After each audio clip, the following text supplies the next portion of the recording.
Hello दोस्तों, आपको SV study class में स्वागत है। मैं सुनील विश्वकर्मा आज फिर से फरवरी मंथ का करंट अफेयर का वीडियो आपके सामने लेकर आया हूँ, जो पार्ट 5 है। दोस्तों, ये जो वीडियो लेकर आपके सामने आया हूँ, तो ये फरवरी मंथ का लास्ट वीडियो रहेगा। और इस वीडियो में जो है टोटल 30 प्रश्न लेकर आपके सामने लेकर आ रहा हूँ। दोस्तों, वीडियो बताने से पहले, प्रश्न बताने से पहले आपसे रिक्वेस्ट करता हूँ कि मेरे चैनल को सब्सक्राइब करें, लाइक करें, शेयर करें और कमेंट करें, और साथ में बेल आइकन जरूर दबाएं, जो कि टाइम टू टाइम आपका नोटिफिकेशन मिलता रहे। चलते हैं प्रश्न की तरफ। दोस्तों, पहला प्रश्न क्या कह रहा है?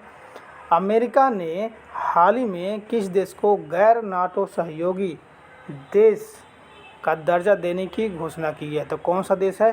कतर देश है। कतर देश को अमेरिका ने गैर नाटो सहयोगी देश का दर्जा देने की घोषणा की है। दूसरा प्रश्न दोस्तों, अंतर्राष्ट्रीय मुद्रा कोष ने किस देश को 6 अरब डॉलर के रुके हुए कार्यक्रम की छठी समीक्षा को पूरा करने के लिए मंजूरी दी है? तो है पाकिस्तान। पाकिस्तान देश के अंतर्राष्ट्रीय मुद्रा कोष ने 6 अरब डॉलर के रुके हुए कार्यक्रम को छठी समीक्षा पूरा करने की मंजूरी दे दी है। दोस्तों, ये अच्छा प्रश्न है क्योंकि हमारा पड़ोसी देश है।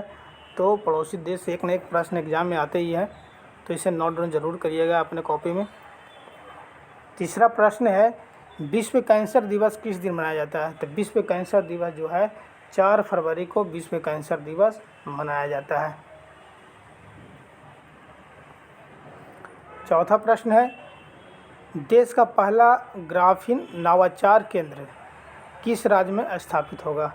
तो ग्राफीन नवाचार केंद्र जो है वो केरल राज्य में स्थापित होगा।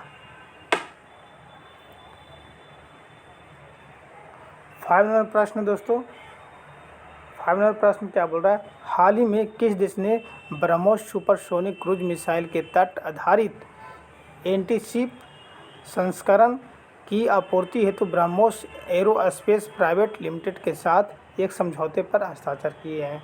तो कौन देश किया है? तो फिलीपींस ने किया है।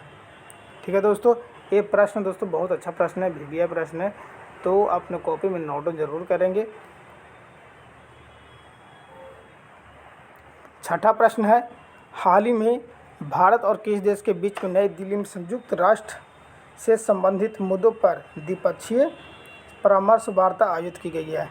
तो रूस और भारत के बीच में जो है नई दिल्ली में संयुक्त राष्ट्र से संबंधित जो है मुद्दे पर द्विपक्षीय परामर्श वार्ता जो है आयोजित की गई है।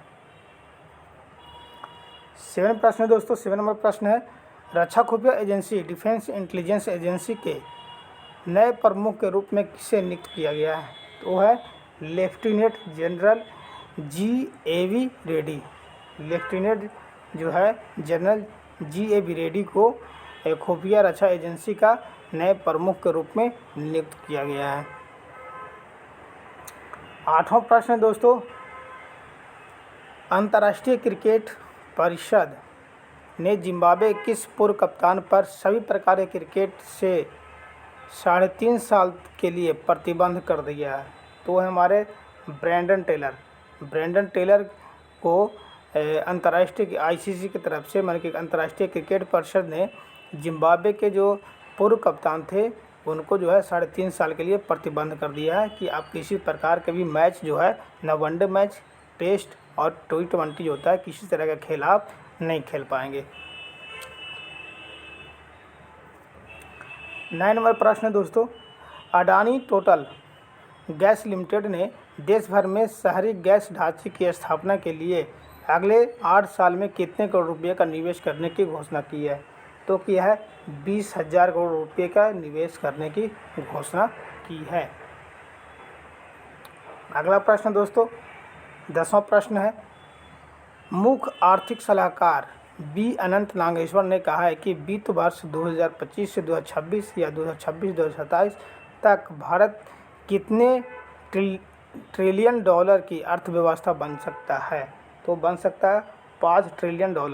5 ट्रिलियन डॉलर की अर्थव्यवस्था बन सकता है। ये मुख्य आर्थिक सलाहकार जो है वी अनंत नागेश्वर ने कहा है। 11वां नंबर 11 नंबर प्रश्न है दोस्तों, भारत ने किस राज्य में देश का पहला जियोलॉजिकल पार्क बनाने की घोषणा की है? तो भारत में जो है मध्य प्रदेश राज्य ने देश का पहला जियोलॉजिकल पार्क जो है बनाने की घोषणा की है। 12वां प्रश्न है दोस्तों, रक्षा मंत्रालय ने दवाओं की होम डिलीवरी हेतु किस योजना की शुरू किया है?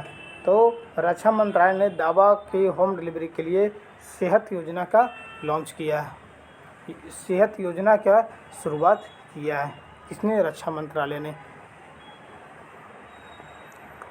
13 प्रश्न है दोस्तों, आंध्र प्रदेश सरकार ने राज्य के सरकारी कर्मचारियों को सेवानिवृत्ति आयु 60 साल से बढ़ाकर कितने साल कर दिया है?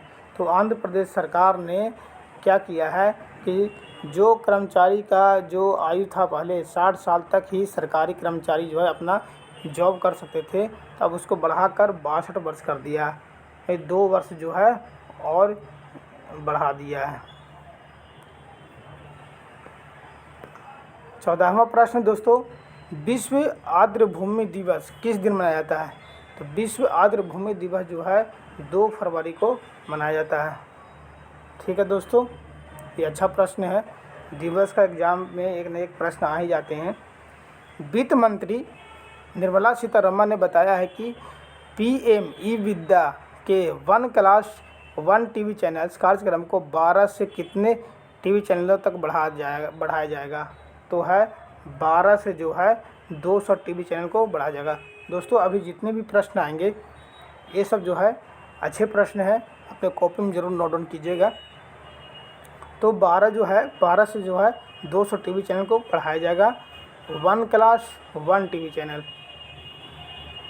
ठीक है दोस्तों, अगला प्रश्न है 16वां प्रश्न है, वित्त मंत्री निर्मला सीतारमण के अनुसार अगले 3 वर्ष के दौरान कितने पीएम गति शक्ति कार्गो टर्मिनल विकसित किए जाएंगे? तो कितने किए जाएंगे? 100 के जगह कार्गो टर्मिनल जो है विकसित किए जाएंगे 100। ये किन के अनुसार? वित्त मंत्री निर्मला सीतारमण के अनुसार। ये सब जितने भी एग्जाम में है ये सब अधिकतर जो बैंक के लिए जो है सीबीआई प्रश्न है, क्या कि वित्त मंत्रालय से संबंधित है। तो आपके जो भी बैंक की तैयारी कर रहा है उसके लिए जो वीवीआई प्रश्न है दोस्तों। 17वां प्रश्न है, वित्त मंत्री निर्मला सीतारमण ने 1 फरवरी को घोषणा की है कि ग्रामीण और शहरी क्षेत्रों में कितने घरों को लाभार्थियों के रूप में पहचाना जाएगा? तो है 60,000 जो है घरों को लाभार्थियों के रूप में पहचाना जाएगा ग्रामीण और शहरी क्षेत्र में। 18वां प्रश्न दोस्तों, आर्थिक सर्वेक्षण 31 जनवरी 2022 को जारी किया गया जिसमें इस साल जीडीपी वृद्धि दर का अनुमान कितने प्रतिशत रखा गया? तो 2.9% जो है जीडीपी वृद्धि दर का अनुमान रखा गया है। 19वां प्रश्न दोस्तों, केंद्रीय वित्त मंत्री निर्मला सीतारमण ने बजट 2022-2023 पेश करते हुए कहा है कि किसी भी तरह की वर्चुअल डिजिटल असेट्स के हस्तांतरण से होने वाली आय पर कितने प्रतिशत की टैक्स लगेगा? तो 30% का जो है टैक्स लगाए जाएंगे। कितने प्रतिशत? 30% का टैक्स लगाए जाएंगे। दोस्तों ये जो जितने भी हम प्रश्न बता रहे हैं अभी निर्मला सीतारमण जी का, ये सब जो है एग्जाम जो है बजट से रिलेटेड प्रश्न है। बजट जो पेश किए गए थे 2022 से 2023 का बजट जो पेश किए गए थे उससे रिलेटेड है। तो दोस्तों बजट से जो है प्रश्न आता ही आता है, तो इसे आप कॉपी में नोट डाउन जरूर कीजिएगा। अच्छा प्रश्न सभी है। 20वां प्रश्न है दोस्तों, केंद्रीय वित्त मंत्री निर्मला सीतारमण ने बजट 2022-2023 में पेश करते हुए बताया कि वित्त वर्ष 2023 में कितने किलोमीटर का हाईवे तैयार किए जाएंगे? जो हाईवे जो बनाया जाएगा, हाईवे मतलब कि NH नेशनल हाईवे जो बनाया जाता है, कितने बनाए जाएंगे? तो कितने किलोमीटर का बनाए जाएंगे हाईवे? तो है 25,000 किलोमीटर के हाईवे तैयार किए जाएंगे। 21वां प्रश्न है, केंद्रीय वित्त मंत्री निर्मला सीतारमण ने किस साल सबसे लंबा बजट भाषण दिया है? तो साल 2020 में जो है सबसे लंबा बजट भाषण जो दिए थे निर्मला सीतारमण ने। 22वां प्रश्न है दोस्तों, वित्त मंत्री निर्मला सीतारमण के अनुसार अगले 3 वर्ष में कितने वंदे भारत ट्रेनों का निर्माण व विकास किया जाएगा? तो है 400 जो है वंदे भारत ट्रेन का निर्माण किया जाएगा 3 साल के अंदर में। ये जो है रेलवे से संबंधित अच्छा प्रश्न है, रेलवे में इस टाइप का प्रश्न जो है पूछता है। 23वां प्रश्न दोस्तों, ऑस्ट्रेलियन ओपन 2022 का खिताब किसने जीता है? तो ऑस्ट्रेलियन ओपन 2022 का खिताब जो है एशले वार्टी ने जीता है। 24वां प्रश्न है, विश्व कुष्ठ रोग दिवस किस दिन मनाया जाता है? तो विश्व कुष्ठ रोग दिवस जो है 30 जनवरी को मनाया जाता है, विश्व कुष्ठ रोग दिवस। ये अच्छा प्रश्न है, VVI प्रश्न है, इस टाइप के प्रश्न आते हैं। विश्व कुष्ठ रोग दिवस।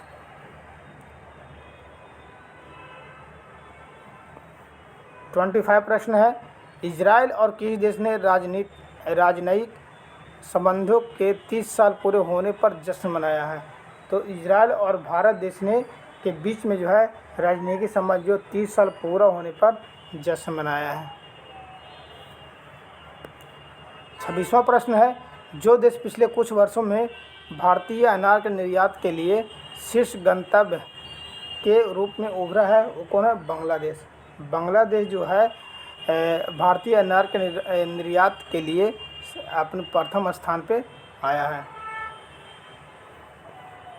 27वां प्रश्न दोस्तों, केंद्र सरकार ने दूरसंचार कंपनी को अंतर्राष्ट्रीय कॉल और मैसेज को कितने साल तक सुरक्षित रखने का अनिवार्य कर दिया है? तो है 2 साल तक। 2 साल तक जो है जितने भी टेलीकॉम कंपनी हैं वो जो है मैसेज और कॉल को 2 साल तक जो है सुरक्षित अपने पास रखने का अनिवार्य कर दिया है।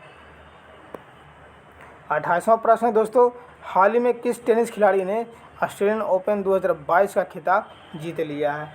तो है राफेल नडाल। राफेल नडाल ने ऑस्ट्रेलियन ओपन 2022 का खिताब जीते हैं। ये भी अच्छा प्रश्न है, VVI प्रश्न है। राफेल नडाल का अधिकतर जो प्रश्न एग्जाम में आते ही हैं। 29वां प्रश्न है दोस्तों, केंद्र सरकार ने हाल ही में किसे नया मुख्य आर्थिक सलाहकार नियुक्त किया है? तो है नए मुख्य आर्थिक सलाहकार जो हैं वह है डॉक्टर बी अनंत नागेश्वरन। डॉक्टर बी अनंत नागेश्वरन जो है केंद्र सरकार ने इनको जो है मुख्य आर्थिक सलाहकार के रूप में नियुक्त किया है। इस वीडियो का लास्ट प्रश्न है दोस्तों, 30वां प्रश्न है, किस कंपनी ने भारतीय एयरटेल में $1 बिलियन अमेरिकी डॉलर निवेश करने के समझौता किया है? तो वह गूगल ने जो है $1 बिलियन अमेरिकी डॉलर निवेश करने के लिए समझौता किया है भारतीय एयरटेल में। कौन सा? भारतीय एयरटेल में जो है $1 बिलियन जो है अमेरिकी डॉलर गूगल जो है इन्वेस्ट करेगा। दोस्तों आज का जो वीडियो जो था यहीं पर समाप्त होता है।